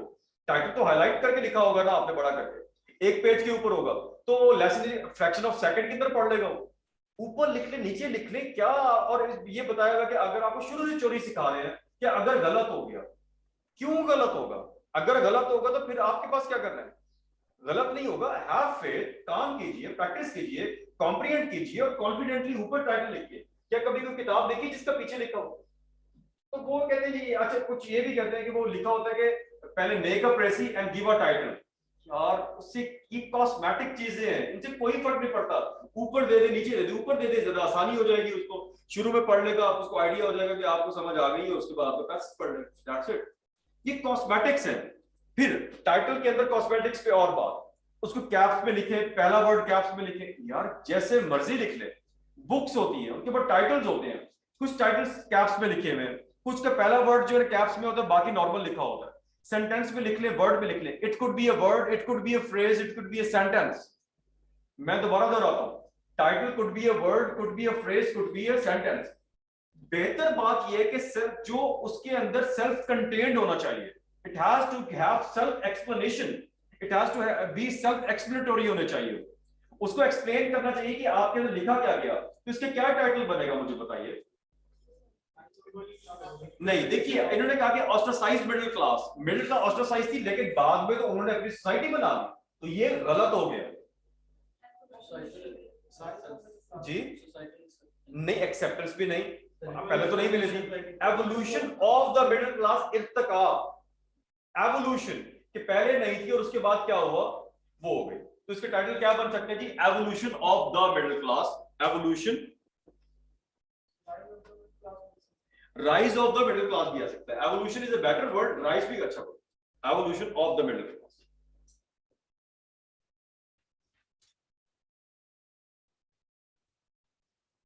इसके बाद आपने क्या करना है जी? ये टाइटल दे दिया आपने,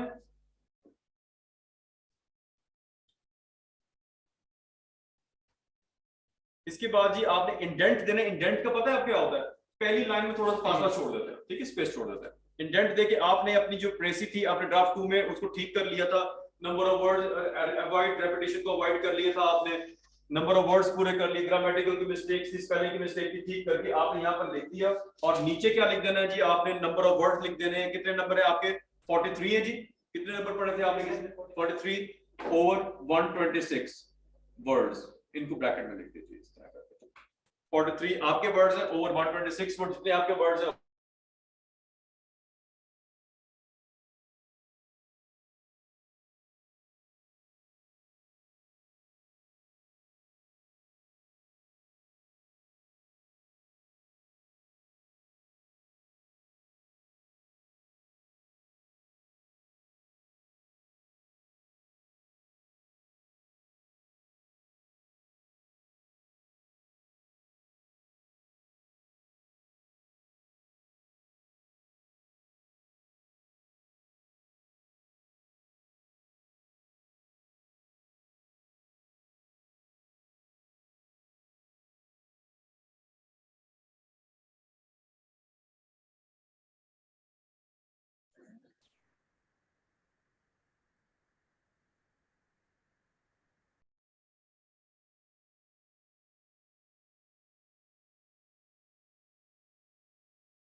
मेरी आवाज आ रही है जी?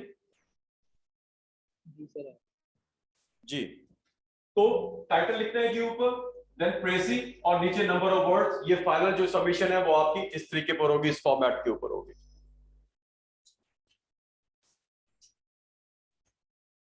अच्छा जी, ये तो थी, अब इंग्लिश की बात हमने कर ली। आइए अब कुछ और बातें करते हैं और मैं 5-10 मिनट लूंगा बस, आप पास ऑफ करते हैं। अब बाकी सीएसएस की तैयारी आज से ऑनवर्ड्स कैसे करें? हमारे पास पूरा साल पड़ा हुआ है, आपने सब्जेक्ट सेलेक्ट किए हुए होंगे, अभी कुछ पढ़ भी रहे होंगे, मे भी शायद आगे चल के आप सब्जेक्ट चेंज भी करें, किसी का माइंड भी चेंज होगा, आप कुछ और भी रखना चाहेंगे, चीजें होना चाहिए। देखिए, ये साल के अवाइल, these are the initial months of your year for the CSS, यानी कि CSS के साल के लिए अभी शुरू हो गए हैं। यहां पर CSS का जो है तैयारी बहुत अच्छी हो सकती है। आप में से जो अच्छे कैंडिडेट हैं, they can land easily in top 10 आराम से, ज्यादा एफर्ट भी नहीं करनी, एफर्ट प्रोलॉन्ग्ड होगी लेकिन हार्ड नहीं होगी, क्योंकि जितना टाइम स्क्वीज होता जाएगा उतनी एफर्ट जो है ना आपकी हार्ड हो जाएगी। आपने एक बेहतरीन नोट्स मेकिंग करनी है, कंसल्ट कीजिए ज्यादा। मैं आपको जो सारे बताता जाऊंगा नेक्स्ट हर क्लास के अंदर, मैं एक सब्जेक्ट उठाता जाऊंगा और आपको पाकिस्तान अफेयर्स का बता दिया, करंट अफेयर्स का बता दिया। सबसे ज्यादा बच्चों को जो प्रॉब्लम होता है वो करंट अफेयर्स का है कि वो जिस तरह मैंने मुझे कहा था कि हम पढ़ तो रहे हैं, हमें समझ नहीं आ रहा करना क्या है। मैं क्लास भी लूंगा करंट अफेयर्स की, आपकी करना क्या है। तो यही प्रॉब्लम है कि हमारे पास किताबें भी हैं, मटेरियल भी है, गाइडेंस भी है, चीजें भी है, but we do not know what to do. तो वो मैं आपको बताऊंगा। आज हमने बात की है इंग्लिश की, ठीक है, आज हमने बात की है इंग्लिश की। अब नेक्स्ट क्लास के अंदर हम बात करेंगे पाकिस्तान अफेयर्स, ठीक है, और फिर उसके बाद हम अंग्रेजी के अंदर ही, इंग्लिश क्लास के अंदर ही, और करंट अफेयर्स की क्लास मैंने अलग से भी रिक्वाई दी आप लोगों की, वो जो अलग से भी लूंगा। तो हम इस तरीके से क्या करेंगे, तमाम सब्जेक्ट्स की मैं आपको प्लान बता दूंगा इसी 1-1.5 हफ्ते के अंदर। आप अपनी जो तैयारी है ईद की तक मैं आपको सारे प्लान बता दूंगा, एक एक सब्जेक्ट का, तमाम सब्जेक्ट्स का। अब उसकी तैयारी कैसे प्लान करनी है ये हर इंडिविजुअल के ऊपर। प्रेसी का एक पैराग्राफ होगा, उसके थाउजेंड्स ऑफ वर्जन होंगे, वेरिएशंस होगी, इंप्रोवाइजेशन होगी। इंप्रोवाइजेशन आपने करनी, मैंने आपको एक प्लान बता दूंगा, किताबें बता दूंगा। अब किताबें भी जो है वो 2 किस्म के लोगों के लिए, एक जिनको मुश्किल अंग्रेजी पढ़ने की आदत है, एक जिनको आसान अंग्रेजी पढ़ने की आदत है, एक जिनको ज्यादा पढ़ने की आदत है, एक जिनको कम पढ़ने की आदत है। दोनों तरीके की मैं आपको किताबें बता दूंगा। आप अपनी मर्जी की किताबें ले लीजिए और काम करना शुरू कीजिए और बेहतरीन नोट्स मेकिंग शुरू कीजिए, और नोट्स मेकिंग के साथ मेमोराइजेशन भी शुरू कर लीजिए।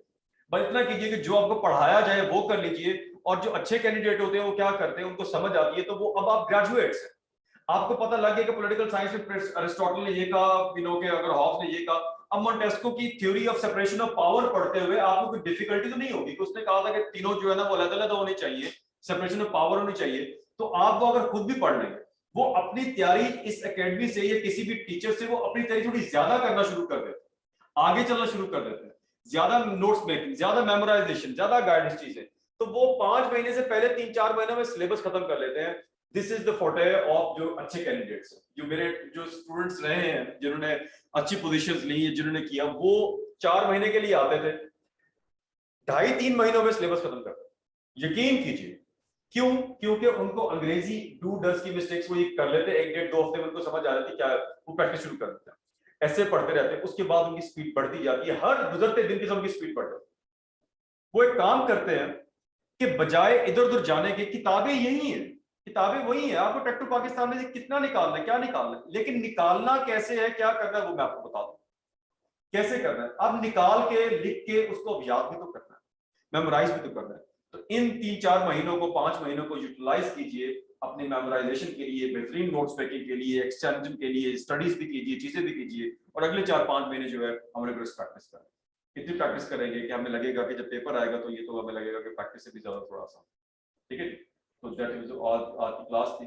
बाकी आपको टेस्ट, आपके जो है ना, जो इंग्लिश क्लासेस है आपके टेस्ट होना शुरू हो जाएंगे, अब आपका स्केड्यूल आपको मिल गया होगा शायद, ठीक है। तो वो अभी अब नेक्स्ट मंडे से ना आपको बता, प्रेसिडेंट किया ना, तो आपके ना टेस्ट होना शुरू हो जाएंगे इंग्लिश के, जो है तो वो आपके क्लासेस के साथ टेस्ट होते जाएंगे, आपको आइडिया होता जाएगा ग्रेडिंग स्टार्ट, ठीक है जी। तो I am leaving now, before I leave any question जी। सर आपने लेटर एप्लीकेशन का कहा था कि ये कहाँ से करनी है, उस वक्त मेरा नेट ऑफ हुआ था, कहाँ की दोबारा बता। किताब ले लीजिए, 8 की ग्रामर उठा लीजिए, मैट्रिक की किताब देख लीजिए, कहीं से भी कर लीजिए। Thank you so much sir.